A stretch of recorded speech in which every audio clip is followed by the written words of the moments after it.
When I first time played this game, I thought that I downloaded some fake Chinese version. Thankfully, I was wrong. And then, in my later research, I found out there is much more to this game than just a gripping story about Soviet nun. Hi, my name is Boris Hateman. In this video, we will be discussing the new game called Indika and its developers. The story behind this game is truly impressive. If you enjoy the video, please hit the subscribe button. Indika is a Soviet nun living in Orthodox Church, surrounded by other nuns who do not like her.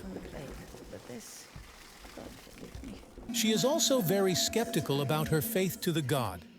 These doubts are represented by the voice in her head, which should be rendering of the devil. What does it mean to be truly righteous? To never succumb to temptation, or to take a vow of chastity despite constant temptation. One day, the Indika is given a task to complete. Deliver a letter. Where and to whom should we deliver this letter? You will find out. On your journey, you will meet this guy, Ilya, who will save your life. After a while, it turns out that Ilya is an escaped convict. He will take you as a hostage during his escape, but Ilya is dying, and without your help, he won't survive. There's nothing to look at. Gotta give me an injection. The only way to save him is to amputate his hand. Ilya refuses to amputate his hand and believes that there is a sacred artifact that can heal his hand, the kudets.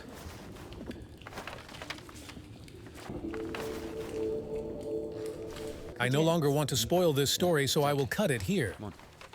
The story is permeated with a series of interesting dialogues between Indika and the devil. Together, they solve questions of faith and life, which make you ask yourself questions like, when a predator eats its prey, does that automatically make it a bad being? Or which sin is worse, murder or rape?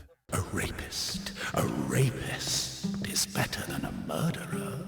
The story is also accompanied by very alternative music.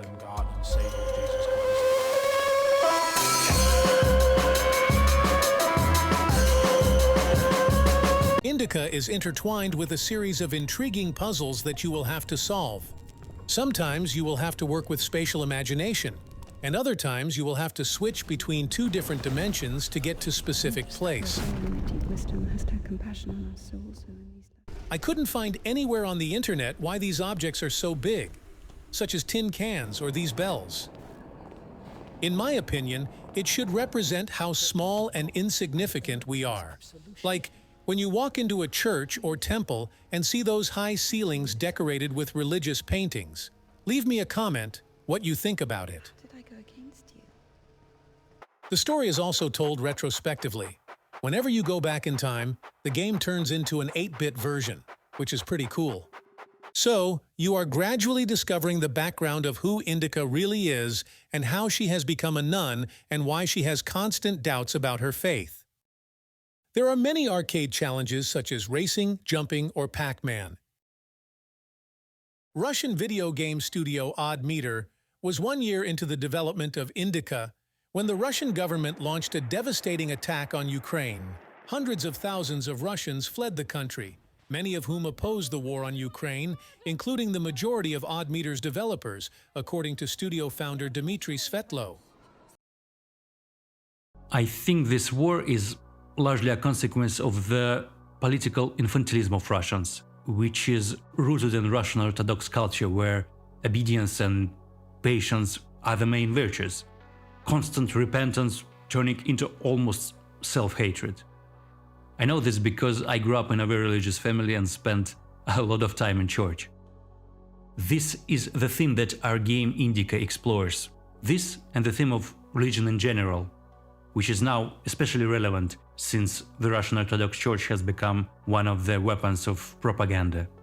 Imagine you have to escape the country to complete the game because it's anti-political. These developers have goddamn balls. I will leave the link below the video. You can notice that there are coins you can collect. It is also a reward if you find some artifact or light a candle. There is also this skill tree where you can upgrade the character. But the only thing you can upgrade is collecting these coins. The game also tells you that collecting these coins is useless. I think that this is a metaphor for the criticism of Orthodox faith.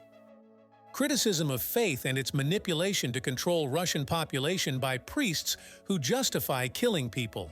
You blindly go to their church, taking communion, and even spend time in a monastery. But for what?